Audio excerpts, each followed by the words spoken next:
મને સદગુરુ મળ્યા જ્ઞાની, એની વાત લીધી મેં તો માની, એની વાત મારા વાલા મિત્રો સૌને મારા નમસ્કાર. આજે આપણે સૌ અહીં ગુરુ પૂર્ણિમા નિમિત્તે એકત્ર થયા છીએ.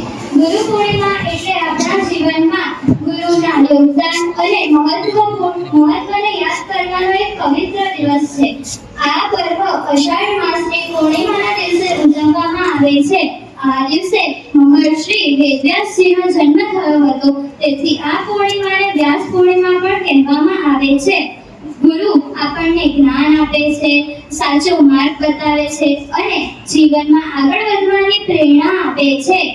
આપણા પ્રથમ ગુરુ માતા પિતા છે, ત્યારબાદ શિક્ષકો અને આપણને માર્ગદર્શન આપનાર દરેક વ્યક્તિ એ આપણા ગુરુ છે.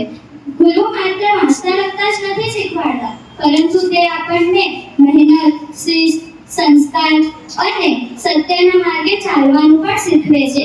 તેથી કબીરજીએ ખૂબ સુંદર રીતે કહ્યું છે કે ગુરુ કુંભાર શિષ્ય કુંભ, ગુરુ કુંભાર શિષ્ય કુંભ, ઘડી ઘડી કાઢે ખોટ, અંદર હાથ સવાર દે બહાર મારે ચોટ. અર્થાત ગુરુ પોતાના પ્રેમ અને શિસ્તથી શિષ્યના દરેક દોષ દૂર કરીને તેને સારો અને સફળ માણસ બનાવે છે. તું ચિંતા ન કરીશ, તારાથી થઈ જશે.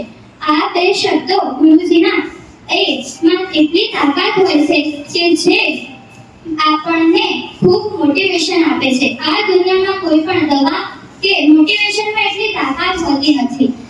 આપણે આપણા શિક્ષકોને વચન આપીએ છીએ કે આપણે ખૂબ મહેનત કરીશું, સારો અભ્યાસ કરીશું અને સફળ માણસ બનવાનો પ્રયત્ન કરીશું. અંતમાં મારા દરેક ગુરુજનોને હૃદયપૂર્વક નમન અને દરેકને ગુરુ પૂર્ણિમાની ખૂબ ખૂબ શુભેચ્છા. Thank you.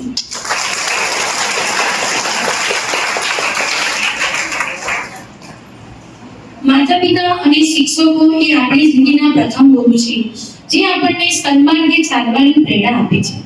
આ વિષય પર પોતાનો અભિપ્રાય રજૂ કર્યો ધોરણ 8 અનિકાબેન ખૂબ સુંદર એનો અભિપ્રાય રજૂ કરે છે, ખૂબ સરસ.